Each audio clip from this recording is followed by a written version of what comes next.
Même si le marché des tablettes n'est plus aussi dynamique qu'à la grande époque, le secteur demeure apprécié des amateurs de grand écran. Ces dernières années, les tablettes marchent de plus en plus sur les plates-bandes des ordinateurs ultra-portables, grâce à des processeurs plus puissants et des accessoires comme des claviers qui en font des appareils parfaitement hybrides. Vous êtes prêts pour en savoir plus? Let's go! Apple iPad Pro M1. L'iPad Pro 2021 est en approche. S'il reprend une recette déjà gagnante l'an dernier, il lui ajoute quelques petites améliorations, notamment sur la photo qui sont à saluer. Mais surtout, Apple rend sa tablette tactile prête pour le futur avec l'ajout de la puce M1. L'écran est toujours d'excellente facture avec sa dalle quasiment intégrale. C'est rigoureusement le même écran que sur l'iPad Pro de l'année précédente du même gabarit, 2388 par 1668 pixels. Il embarque toujours une dalle liquide Retina qui s'avère être une variante maison du LCD, avec technologie IPS. La tablette tactile d'Apple a gagné en puissance par rapport à la génération précédente. C'est indéniable. L'iPad Pro est plus rapide dans ses actions aussi lorsqu'on y prête véritablement attention. Tout est fluide, performant, que ce soit des applications ou des jeux mobiles. Voici le premier iPad doté de la 5G pour atteindre des vitesses de connexion élevées. Il faut évidemment pour cela souscrire un forfait avec une carte SIM à intégrer ou profiter de l'eSIM de l'iPad Pro et prendre un modèle d'iPad Pro 11 pouces en version Wi-Fi plus cellulaire. Microsoft Surface Pro 7. Cette tablette de 12,3 pouces embarque un processeur Intel Core de 10e génération, dont le circuit graphique intégré Iris Plus promet une petite réserve de puissance graphique. Dernière nouveauté, la présence d'un port USB Type C, qui fait son entrée pour la première fois sur la machine. Reste maintenant à savoir si Microsoft a soigné sa Surface. La Surface Pro 7 présente une dalle IPS tactile au format inhabituel de 12,3 pouces. Elle adopte un ratio de 3:2 avec une définition de 2736 par 1824 pixels. Microsoft ne mise pas ici sur des bords d'écran fins, la tablette proposant un rapport écran-façade de 77%. Un peu bas aujourd'hui pour un produit haut de gamme. Sur le bord supérieur, nous trouvons une webcam de 5 mégapixels, capable de filmer en 1080p. L'autonomie est également à saluer pour une tablette. Lors de notre test d'autonomie habituel, c'est-à-dire Netflix sous Chrome avec la luminosité de l'écran réglée sur 200 CD par mètre carré, la Surface Pro 7 s'est éteinte au bout de 8h34. Pour voir les prix et plus des caractéristiques des produits présentés dans cette vidéo, je vous ai mis les liens dans la description et dans le commentaire épinglé.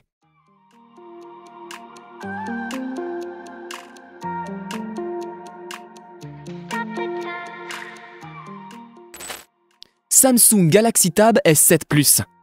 Avec cette Tab S7 Plus, Samsung réussit à proposer une excellente alternative à l'iPad Pro. La tablette excelle partout, même si son autonomie reste un peu légère pour une batterie de 10 090 mAh. L'écran est éclatant et très agréable à utiliser grâce aux 120 Hz ainsi qu'au S Pen. Son processeur lui confère d'excellentes performances qui lui permettront de tenir pendant des années. Et même son module photo principal s'est révélé convaincant pour une tablette.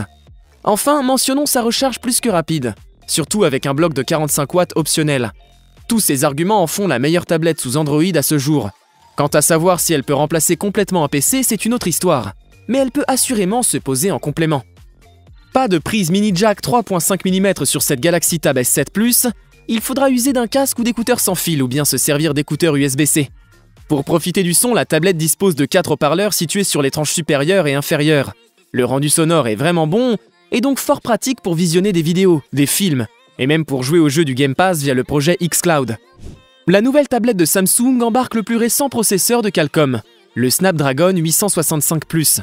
Sur notre modèle de test, la puce est couplée à 8 Go de mémoire vive, une version 6 Go est également proposée à la vente. Une combinaison qui nous donne droit d'attendre des performances de haut niveau. Mais c'était sans compter sur l'optimisation logicielle de Samsung, qui n'est encore une fois pas vraiment à la hauteur.